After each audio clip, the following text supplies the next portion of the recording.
আসসালামু আলাইকুম দর্শক, গুরুত্বপূর্ণ একটি খবর। ভারতে হামলার পর পারমাণবিক অস্ত্র ব্যবস্থাপনা কমিটির জরুরি বৈঠক ডেকেছে পাকিস্তান।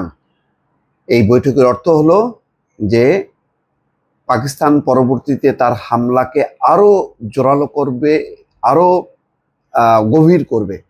সেই লক্ষ্যেই এই বৈঠক, এমনটাই ধারণা করা হচ্ছে। পাকিস্তান আজ শনিবার বলেছে, ভারতের বিরুদ্ধে সামরিক অভিযান চালানোর পর পাকিস্তান তার পারমাণবিক অস্ত্র ব্যবস্থাপনা সংস্থা ন্যাশনাল কমান্ড অথরিটির জরুরি বৈঠক ডেকেছে। আজ ভোরে পাকিস্তান ভারতের একাধিক সামরিক ঘাঁটি লক্ষ্য করে হামলা চালিয়েছে। এর মধ্যে ভারতের একটি ক্ষেপণাস্ত্র সংরক্ষণাগার লক্ষ্য করেও হামলা চালানো হয় বলে দাবি করেছে পাকিস্তান। এই পরিস্থিতিতে পাকিস্তানের প্রধানমন্ত্রী শাহবাজ শরীফ দেশটির শীর্ষ সামরিক বেসামরিক কর্মকর্তাদের নিয়ে গঠিত এনসিএর বৈঠক ডেকেছেন। সংস্থাটি পারমাণবিক অস্ত্র সংক্রান্ত নীতিগত সিদ্ধান্ত নিয়ে থাকে।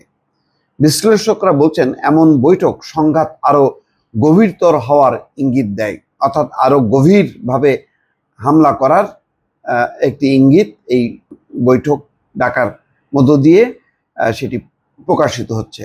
স্টিমসন সেন্টারের দক্ষিণ এশিয়া বিষয়ক বিশ্লেষক আসফান্দিয়ার মীর বলেন, এটি এক ধরনের পারমাণবিক সতর্কবার্তা যা পাকিস্তানের প্রথম ব্যবহার নীতির সঙ্গেও সামঞ্জস্যপূর্ণ। বাস্তব অর্থে এটি আমাদের যুদ্ধের সংখ্যা বৃদ্ধির ঝুঁকিকে অনেক উপরের ধাপে নিয়ে গেছে, আগে কখনো এমনটি হয়নি। এদিকে ভারতের সেনাবাহিনী অভিযোগ করেছে, পাকিস্তান সীমান্তবর্তী অঞ্চলে ড্রোন এবং গোলাবারুদ ব্যবহারের মাধ্যমে হামলা চালিয়ে উত্তেজনা বাড়িয়ে চলেছে। ভারত একে স্পষ্ট আগ্রাসন বলে উল্লেখ করে বলেছে, পাকিস্তানের শত্রুতামূলক ষড়যন্ত্র প্রতিহত করা হবে। ভারতীয় পুলিশ দাবি করেছে, পাকিস্তানের হামলায় কাশ্মীরের জম্মু অঞ্চলে 5 জন বেসামরিক নাগরিক নিহত হয়েছে। গত বুধবার থেকে চলতে থাকা টানা এই পাল্টাপাল্টি হামলাকে গত 3 দশকে ভারত পাকিস্তানের মধ্যে সবচেয়ে বড় সংঘাত হিসেবে দেখা যাচ্ছে। পরিস্থিতি ঘোলাটে হয়ে ওঠায় যুক্তরাষ্ট্র সহ বিভিন্ন দেশের তরফ থেকে উত্তেজনা কমানোর জোর আহ্বান জানানো হয়েছে। পাকিস্তানের দাবি, তাদের সামরিক অভিযান ছিল ভারতের আগের হামলার প্রতিশোধ। ইসলামাবাদ ও আশেপাশের এলাকা লক্ষ্য করে ভারত ক্ষেপণাস্ত্র ছুড়েছিল, তবে তাদের বিমান প্রতিরক্ষা ব্যবস্থা অধিকাংশ ক্ষেপণাস্ত্র প্রতিহত করতে সক্ষম হয়েছে। ভারতের প্রতিরক্ষা বাহিনী এক বিবৃতিতে দাবি করেছে, ভারতের একাধিক সশস্ত্র ড্রোন পাঞ্জাবের অমৃতসরের আকাশে দেখা গেছে, সেগুলো ভূপাতিত করা হয়েছে। পাকিস্তানের পরিকল্পনা মন্ত্রী আহসান ইকবাল এক টেলিভিশন সাক্ষাৎকারে বলেন, আমরা বেসামরিক লক্ষ্যবস্তুতে হামলা করছি না, আমাদের লক্ষ্য কেবল সেসব জায়গা যেখান থেকে পাকিস্তানের বিরুদ্ধে কাজ করা হয়েছে।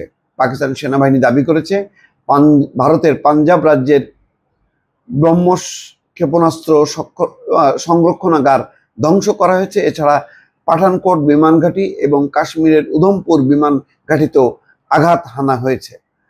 ভারতের শ্রীনগর এবং কাশ্মীরে বিস্ফোরণের শব্দ শোনা গেছে।